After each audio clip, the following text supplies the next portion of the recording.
Good morning, I am Kiran Raj. Welcome to the online class on data structure. Today we will be discussing about second part of the sorting and searching unit. Here we will be discussing about linear search. Linear search.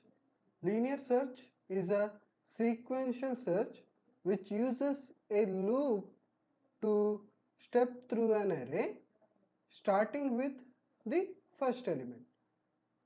It compares each element with the value being searched for and stops when either the value is found or end of the array is encountered. In linear search, it is going to search the elements that is present in the list or that is present in the array in the linear format. Linear format means in the sequential or the continuous format. First it is going to check the first element, then the second element, then the third element, then the fourth element and so on. If any search element is found, then it is going to stop the search and it will print the element is found in this particular location. But if the search element is not found, then it is going to check all the elements till the end of the array. And you are going to use the loop, either for loop or the while loop or the do while loop is used here. In any search operation, you can have the two conditions. One is successful and another one is unsuccessful. Successful is where you are going to find the element or the item that you want to find, and unsuccessful where you are not able to find the search element in the array or the linear list. In the linear search, always the searching or the comparing of the elements starts from the first element. Certain advantages: linear search is very simple, it is very easy to understand and it is very easy to implement also. Because you are searching in the linear format, that is continuous format, what you are going to do here is you are going to compare the search element or the item with the first element, then the second element, then the third element, like that. Linear search is done and it is very simple also. The coding is very simple and it will be very easy to understand. And another advantage is you can have the elements in the array or the list in any order. You need not follow any particular order like ascending order, descending order, alphabetical, chronological. So you need not follow any order. You can have store the element in the jumbled format, so no problem there. You can store however you feel comfortable and you need not change the arrangement of the array.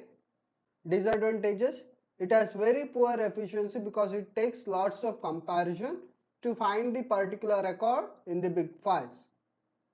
For example, let us say that I want to search the element which is placed at the end of the array. So I am going to require maximum comparison there. So it is very time consuming when I want to search the element in very big file and that file is placed at the end of the array. The performance of the algorithm scales linearly with the size of the input. That means if the elements are at the beginning, then the performance is very higher. But let us say that the search element which you want to find, it is at the middle, then the performance slightly decreases. Now let us say that the search element you want to find is at the ending of the array, then performance is completely decreased there. Okay, linear search is slower than the other searching algorithms. We are speaking about average case. In the average, the linear search algorithm is slower compared to other searching algorithm. Let us go to one example. I have the array of 5 elements 10, 20, 5, 50 and minus 30, and I want to find the minus 30 in the array that is provided. If you see the array, it is not arranged in any order. We have just filled the numbers there, okay. So that is the advantage of the linear search, and in the linear search you are going to have the continuous searching. So first I am going to compare the search element, that is minus 30, with the first element. Whether it is matching? No, it is not matching. Then I will compare it with the second element, that is 20. Whether it is matching? No.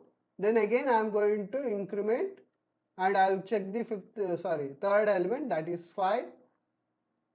I am going to check it whether it is matching. It is not matching. Then with the 50, it is not matching. Then I will go and check with the fifth element. Minus 30 is equal to minus 30. Yes, it is matching. So I will print minus 30 is found at location 5. Okay. So let us say that I want to search for the element 10. So I am going to again start the searching from the first element. So 10 is equal to 10. Search is found, right? Or the search element is found. So if you see here, I have provided two extreme things where in one case the search element is present at the beginning and in the another case search element is present at the last. So if you see here, the performance here is very high because it is present in the first element. So I need to do only one comparison. But what about here? It is the last element. So how many comparison I have to make? I have to make 5 comparisons. So performance is lesser. Now let us go for the searching of the element, where I am going to have unsuccessful search. Now let us say that I want to search for the element 100. So I am going to search for the first element, second comparison, third comparison with the third element, that is 100 is compared with 5, no match. 50 is compared with the 100, no match. Then the 30 is compared with the 100, again it is going to have no match. Next, I cannot make any search or any comparison, right? Why? Because elements are not present. Okay, so what I am going to do? I'll print unsuccessful search. Let me take another example and I'll show how it is going to work in your algorithm. In your algorithm, when I want to search for certain elements, I am going to store the element or the item that need to be searched at the last position in the array, or in the n+1 position in the array. Then I am going to start with the searching of the element. This is one mechanism.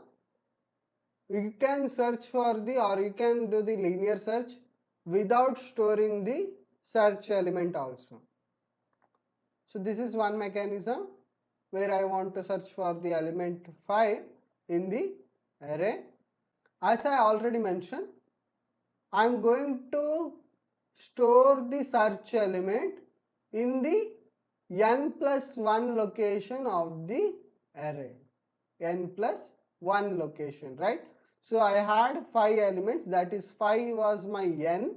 So I am going to store the search element in my n+1 location. So now I am going to compare 10 with the search element, that is first location with the search element. So 10 with the 5, Whether it is matching? No, it is not matching. Next I am going to compare with the 20, whether it is matching? No. Then again I am going to increment the location. I'll check whether it is matching. Yes, it is going to match. Now I can print that the search is found and it is at the position 3. Now let me again search for the 100. So I have the again same array and I will create or I will store the search element 100 in the position n plus 1. So I am going to do the searching here. Till now I have not found any 100. Now I am again going to increment to the location, that is 6. But what is 6? 6 is at the nth plus 1 location. So it is going to match. But as soon as I come out, I'll check whether the location is n plus 1. If the location is n plus 1, that means I have not found the element in the array. Why I have not found the element in the array? Because this was not the part of the array. I have just stored the searching element, right? What is my actual array elements? This is my actual array elements where I have only 5 elements. The sixth position, that is nth plus 1 position, where I stored the search element. Okay. So if search element is found at position n plus 1 location, then search is unsuccessful. If I am having any positive numbers, then search is successful. Now let us go for the algorithm. So linear search algorithm 4.5, that represents in the chapter 4, that is the algorithm number 5. Linear data. Data is a name of the array. N is the number of elements. Item is the element that you want to search. Location is the location of the element. Now let us go for the description. Here data is a linear array with n elements and item is given item of information. The algorithm finds the location lock of item in data and sets lock is equal to 0 if the search is unsuccessful. Now we can directly go to the algorithm. What was the first step? In the first step, I have to store the searching element in the nth plus 1 location, right? So step 1 is equal to data of n plus 1 is equal to item. So let me do that. Step 1, insert item at the end of the data. Set data of n plus 1 is equal to item. Here when you are setting the value, you have to have the colon and the equal to symbol. Now in the second step, what you are going to do? In the second step, you will be going to use the loop and you are going to search for the search element, right? So you are going to search for the search element. So let me do that. Okay, before that, I have to initialize my counter, right? So I'll be initializing my counter lock, that is location, is equal to 1, so that I can point it to the first location. So if you see here, I'm pointing it to the first location. Lock is equal to 1, so I'm pointing it to the first location. Okay. Now I have to search for the item, so I'm going to use the loop here. So let me use the while loop. Repeat, while data of lock is not equal to item. That means what? If data of lock is not equal to item, that means if 10 is not equal to 5, then what I have to do? then I have to increment the location. So loc is equal to loc plus 1.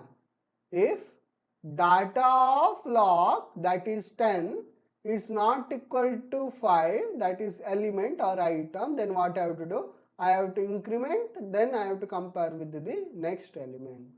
Now again I am going to compare this one. If data of loc is not equal to item, then what I have to do? Then I have to increment it again. Now in this comparison, it will become true, right? Then what I have to do? Then I have to come out of the loop. Repeat, data of loc is not equal to item, then increment the loc value. So loc is equal to loc plus 1. Then I have to go back here, right? In the next step, the second element, that is second location value, will be compared.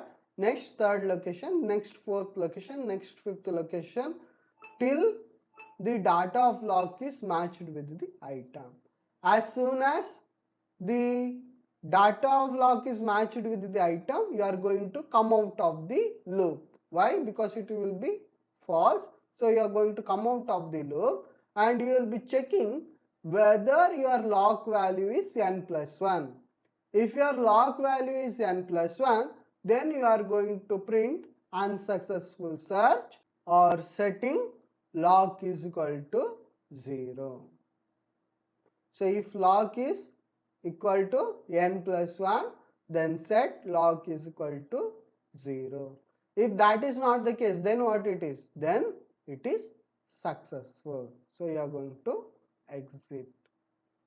So if you want to use the while loop, then you can use the while loop. But if you want to use the for loop, then you can also use the for loop. Let me say that I want to use the for loop, then how it will be?